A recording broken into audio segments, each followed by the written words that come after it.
Bonjour à tous. Dans cet épisode, nous allons expliquer et corriger un exercice sur le transformateur monophasé. Exercice numéro 2, deuxième exercice.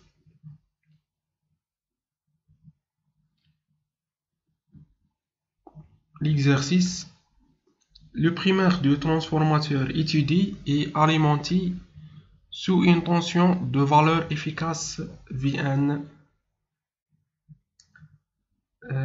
égale 225 volts et de fréquence F égale 50 Hz.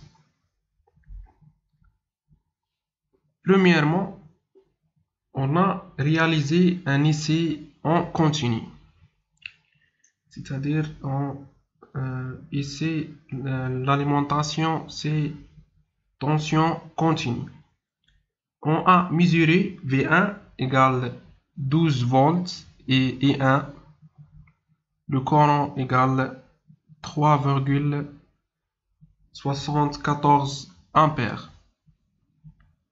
Calculer la valeur de la résistance R1 du primaire, la bobine primaire.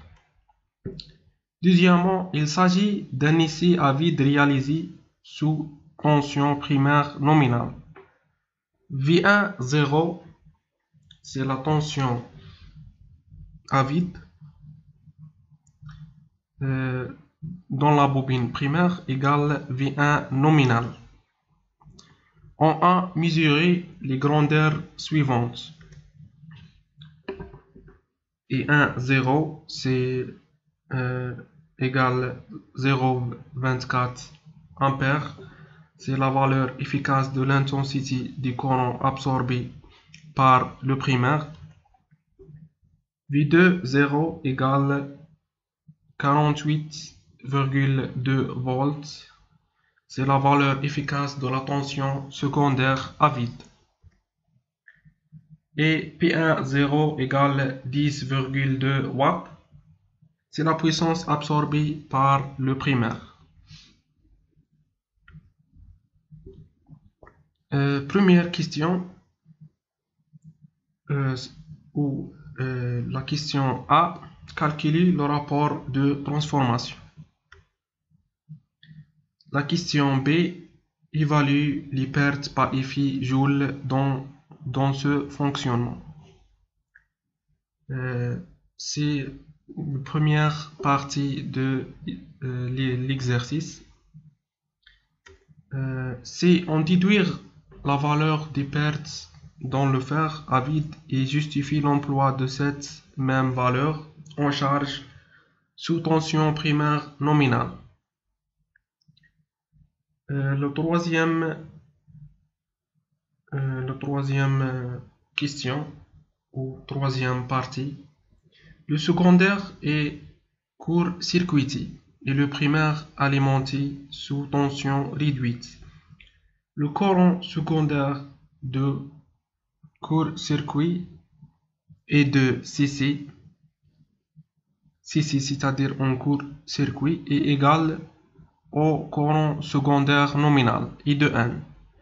Pour V1, CC égale 8,3 volts. Le courant absorbé par le primaire est alors I1 CC égale 0,96 ampères.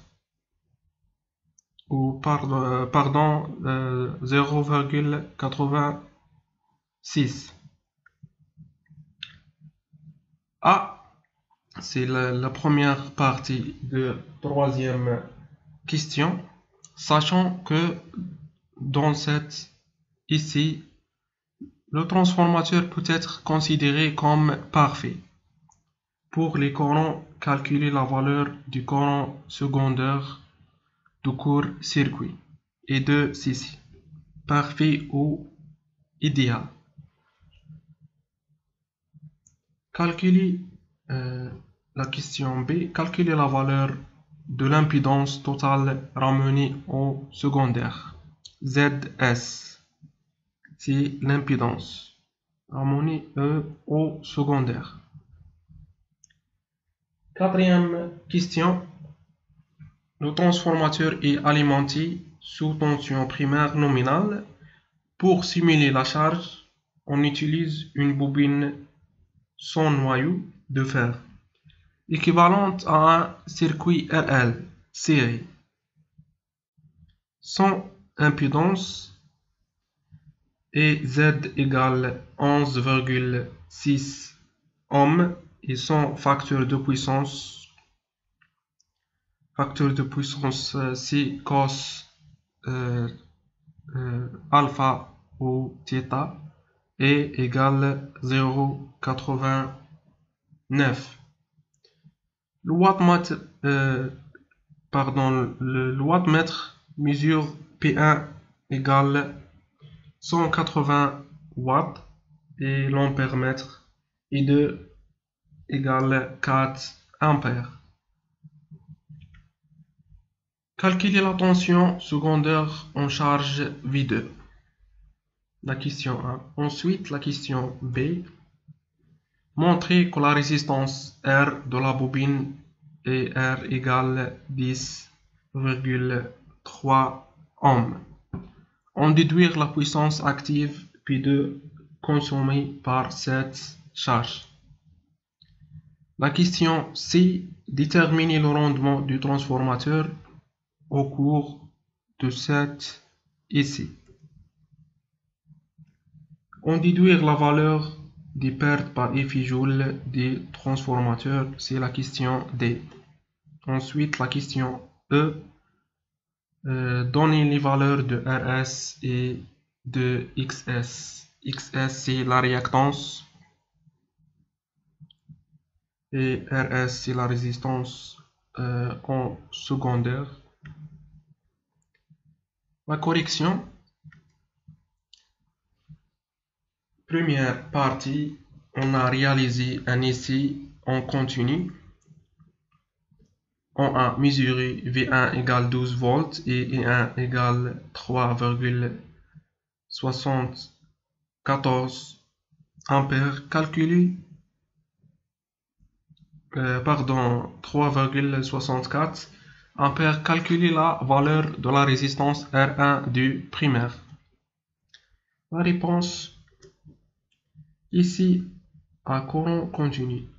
R1 égale V1 sur I1. C'est à partir de la loi d'Ohm, V1 égale R1 fois I1.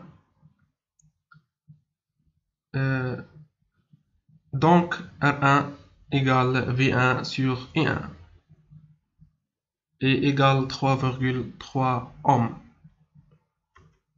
Ensuite, la deuxième partie, c'est l'essai à vide. La question A. Calculer le rapport de transformation. La réponse. Le rapport de transformation M égale V2 0 sur V1 0. C'est-à-dire la tension au secondaire à vide sur la tension au primaire à vide égale 0,21. C'est M, le rapport de transformation. Ensuite, la question B évalue les pertes par effet Joule dans ce fonctionnement. La réponse B, c'est les pertes par effet Joule à vide, Pg 0, c'est 0, c'est-à-dire à vide, égale R1 fois E1 0. Fois E0 carré. Donc est égal 0,2 watts. Ensuite, la question C. On déduire la valeur des pertes dans le fer à vide et justifier l'emploi de cette même valeur en charge sous tension primaire nominale. La réponse C. C'est les pertes fer sont égales à la puissance absorbée à vide c'est-à-dire pi fer égale pi 0 égale 10,2 watts.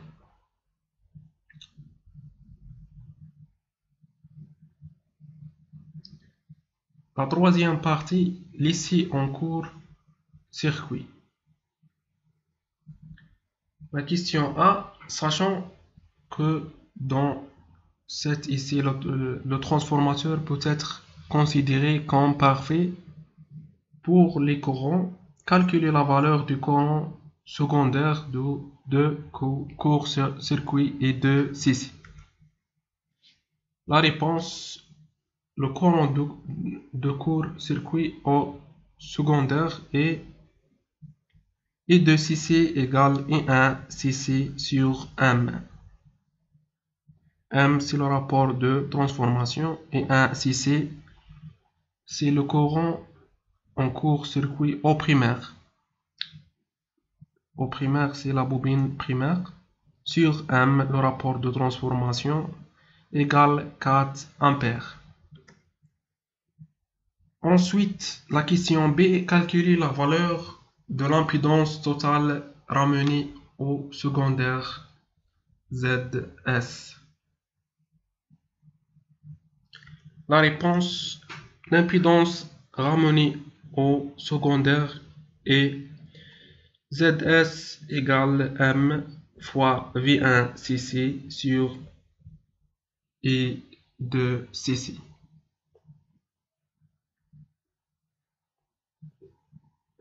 Et donc égale 0,43 ohms. La quatrième partie ici en charge. A. Calculer la tension secondaire en charge V2. La réponse, la tension aux bornes de la charge V2 égale Z, c'est l'impédance, fois I2. Et égale 46,4 volts. Z, c'est l'impédance. La question B, montrer que la résistance R de la bobine est égale 10,3 ohms, en déduire la puissance active, puis de consommer par cette charge. La réponse, la résistance de la bobine R égale Z, c'est l'impédance, fois cos phi. Cos phi, c'est le facteur de puissance, et égale 10,32 ohms. Et la puissance pi2 égale R fois I2 carré.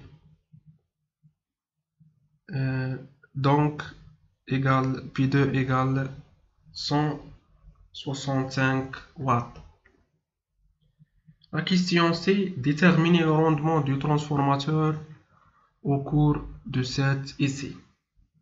La réponse, le rendement